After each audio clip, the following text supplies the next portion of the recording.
My dear gorgeous friends, ಹೇಗಿದ್ದೀರಾ? ಆರಾಮ್ ಅಲ್ವಾ?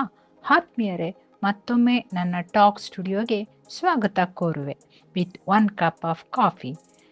ಆತ್ಮೀಯರೇ, ಕೆಲವೊಮ್ಮೆ ನಾವು ಫೀಲ್ ಆಗ್ತಿವೆ ಮರವು ಬರ್ತಿದೆ ಎಂದು. ಪೆನ್, ಬುಕ್ ಅಷ್ಟೇಕೆ ಅಡುಗೆಗೆ ಉಪ್ಪು ಹಾಕಿದೀವೋ ಇಲ್ವೋ, ಯಾವುದೋ ಸ್ಪೈಸ್ ಮರ್ತವ, ಸಾಂಬಾರ್ ಪುಡಿ ಮರ್ತವೋ ಅಂತ, ಹೌದಲ್ವಾ? ಅಷ್ಟಲ್ಲದೆ ಮತ್ತೂ ಮುಂದಕ್ಕೆ ಹೋಗಿ ನಾವು ಹೊಸದಾಗಿ ಸೀರೆ ಡ್ರೆಸ್ ತೆಗೆದುಕೊಂಡಿದ್ದರೂ ಮರೆತು ಮತ್ತೆ ಹೊಸದ್ಕೊಳ್ತೇವೆ. ಅಯ್ಯೋ, ಈ ಕಲರ್ ಇಲ್ಲ ಎಂದು. ಹೌದಲ್ವಾ ಸ್ನೇಹಿತರೆ? ಇದು ಯಾವುದು ಮರುವಿನ ಕಾಯಿಲೆ ಅಲ್ಲ, ಅಲ್ಝೈಮರ್ ಅಲ್ಲ. ಬಟ್ ನಾವು ಭಾವಿಸುವುದು ಮತ್ತು ಹೇಳೋದು, ಈ ನಡುವೆ ನನಗೆ ಮರುವಿನ ಕಾಯಿಲೆ ಬಂದುಬಿಟ್ಟಿದೆ ಎಂದು. ಸುಮ್ಮನೆ ಒತ್ತಡಕ್ಕೆ ಒಳಗಾಗ್ತೀವಿ. ಬೇಡ ಸ್ನೇಹಿತರೆ, ಖಂಡಿತ ಆ ಸ್ಟೇಟ್ ಆಫ್ ಮೈಂಡ್ಗೆ ಹೋಗಬೇಡಿ. ವಯಸ್ಸಾದಂತೆ ಕೆಲಸದ ಒತ್ತಡಗಳಲ್ಲಿ ಈ ರೀತಿ ಮರೆವು ಆಗಾಗ ಕಾಣುವುದು ಸಹಜ. ನಮ್ಮ ಮೆದುಳಿನಲ್ಲಿರುವ ಒತ್ತಡಗಳಿಂದ ಈ ರೀತಿ ಪ್ರತಿಕ್ರಿಯಿಸುತ್ತೇವೆ.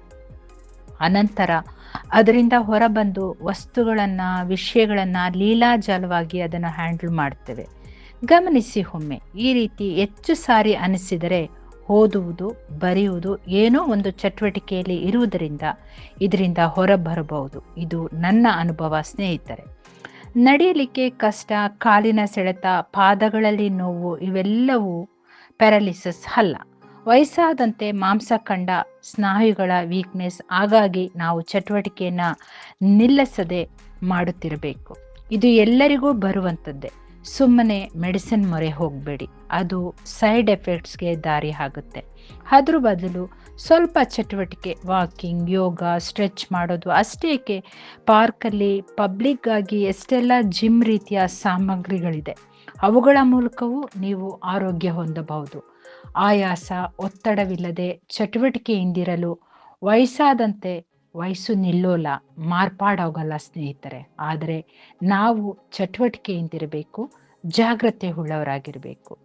ಮತ್ತು ಏನೇ ಮಾತಾಡೋ ಮುಂಚೆ ಯೋಚಿಸುವ, ಬರೆಯುವ, ನಾವು ನಮ್ಮ ಅಂತರಂಗವನ್ನು ಆಗಾಗ ವಿಮರ್ಶಿಸಿಕೊಳ್ಳುತ್ತಾ ನಮ್ಮನ್ನು ನಾವು ಪ್ರಬುದ್ಧತೆಗೆ, ನಮ್ಮ ಶಕ್ತಿಯನ್ನು ಆಗಾಗ ಚೇತನಗೊಳಿಸಿಕೊಳ್ಳಬೇಕು. ಒಳ್ಳೆ ಉಸಿರು ತೆಗೆದುಕೊಳ್ಳುವ, ಮರಣ ನಮ್ಮನ್ನು ಅಪ್ಪುವ ಮುಂಚೆ ಸಂತೋಷದಿಂದ ಜೀವಿಸುವ ಬದುಕು ನಮಗಾಗಿ, ಸಿರ್ಫ್ ನಮಗಾಗಿ. ಬೇರೆಯವರ ನ್ಯೂನತೆಗಳ ಬಗ್ಗೆ ಖಂಡಿತ ಬೇಡ. ಆ ಕ್ಷಣ ಅವರಿಂದ ನಾವು ಎಷ್ಟು ಸಂಭ್ರಮಿಸುತ್ತಿದ್ದೇವೆ ಅಥವಾ ನಮ್ಮನ್ನು ನಾವು ರೂಪಾಂತರಗೊಳಿಸ್ಕೊಳ್ತಿದ್ದೇವೆ ಅದನ್ನು ಮಾತ್ರ ನಾವು ಕಂಡುಕೊಳ್ಳುವ.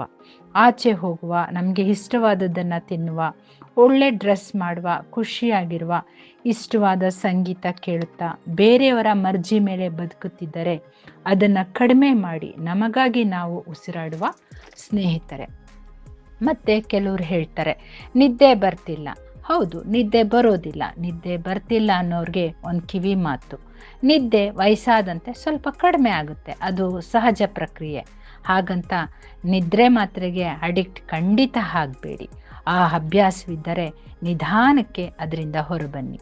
ಅದರ ಬದಲು ಚಟುವಟಿಕೆ, ಬುಟ್ಟಿ ಹೆಣೆಯೋದು, ಕ್ರೋಶ, ಸ್ವೆಟರ್ ಹಾಕೋದು, ಅಥವಾ ಓದೋದು, ಅಥವಾ ಎಂಬ್ರಾಯ್ಡ್ರಿ ಮಾಡೋದು, ಸಂಗೀತ, ಮೆಲ್ಲ ಸೌಂಡ್ ಇಟ್ಕೊಂಡು ಕೇಳೋದು. ನಿದ್ದೆ ಬಂದಾಗ ಮಲಗಲು ಹೋಗಿ. ಸುಮ್ಮನೆ ಅದರ ಬಗ್ಗೆ ಯೋಚಿಸುತ್ತಾ ಬೆಡ್ ಮೇಲೆ ಒರಳಾಡಬೇಡಿ. ಮೊಬೈಲ್ ಆದಷ್ಟು ದೂರ ಇಡಿ.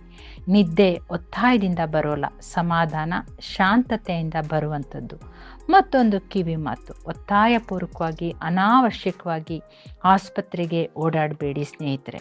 ಮಕ್ಕಳೊಂದಿಗೆ, ಸ್ನೇಹಿತರೊಂದಿಗೆ, ನೆರೆಯವರೊಂದಿಗೆ ಸ್ವಲ್ಪ ಸಮಯ ಕಳೆಯಿರಿ. ಖಂಡಿತ ಗಾಸಿಪ್ ಮಾಡಬೇಡಿ, ಅದು ಮನಸ್ಸನ್ನು ವಿಚಲಿತಗೊಳಿಸುತ್ತೆ. ಮಕ್ಕಳು ಅಷ್ಟೇ. ದಯವಿಟ್ಟು ಮಕ್ಕಳೇ, medicine, checkup, doctor consultation forcibly ಬೇಡ. ಕ್ಷಮೆ ಇರಲಿ.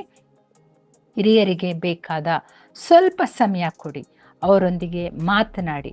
ವಾಕ್ ಆರ್ ಲಾಂಗ್ ಡ್ರೈವ್ಗೆ ಆಗಾಗ ಕರೆದುಕೊಂಡು ಹೋಗಿ, ಒಂದು ಇಷ್ಟವಾದ ಹೋಟೆಲ್ಗೆ ಕರೆದುಕೊಂಡು ಹೋಗಿ, ಅಥವಾ ಒಂದು ಒಳ್ಳೆ ಡ್ರೆಸ್ ಮಾಡಿಕೊಳ್ಳಲು ಉತ್ತೇಜಿಸಿ. ವಯಸ್ಸಾಗೋದು ಸಹಜ. ವಯಸ್ಸಾದವರು ಶತ್ರುಗಳಲ್ಲ, ಶತ್ರುಗಳು ನಾವು. ಅನಾದರಣೆ ತೋರಿಸುವುದರ ಮೂಲಕ ಮಕ್ಕಳೇ. ಸ್ನೇಹಿತರೆ, ಮೌನವಾಗಿ ಚಟುವಟಿಕೆ ಇಲ್ಲದೆ ಕುಳಿತುಕೊಳ್ಳುವುದು ಅನಾರೋಗ್ಯಕ್ಕೆ ಆಹ್ವಾನ ಕೊಡಬಹುದು ನೋಡಿ. ಈ ಮಾತುಗಳು ಸತ್ಯ ಅನ್ನುವುದಾದರೆ ಸದಾ ನಗುತ್ತಿರಿ, ನಗುವನ್ನ ಹಂಚಿ, ಪಾಸಿಟಿವ್ ಜನರ ಜೊತೆ ಹೆಚ್ಚಾಗಿ ಬೆರೆಯಿರಿ, ಪ್ರತಿ ಕ್ಷಣವನ್ನ ಆನಂದಿಸಿ. ಸ್ನೇಹಿತರೆ, ಈ ಟಾಪಿಕ್ ನಿಮಗೆ ಇಷ್ಟವಾಗಿದ್ದರೆ ಲೈಕ್ ಮಾಡಿ, ಕಾಮೆಂಟ್ ಮಾಡಿ, ಸಬ್ಸ್ಕ್ರೈಬ್ ಮಾಡಿ, ಶೇರ್ ಮಾಡಿ. ಬೆಲ್ ಐಕನ್ ಪ್ರೆಸ್ ಮಾಡೋದನ್ನ ಮರಿಬೇಡಿ. Thank you. God bless you.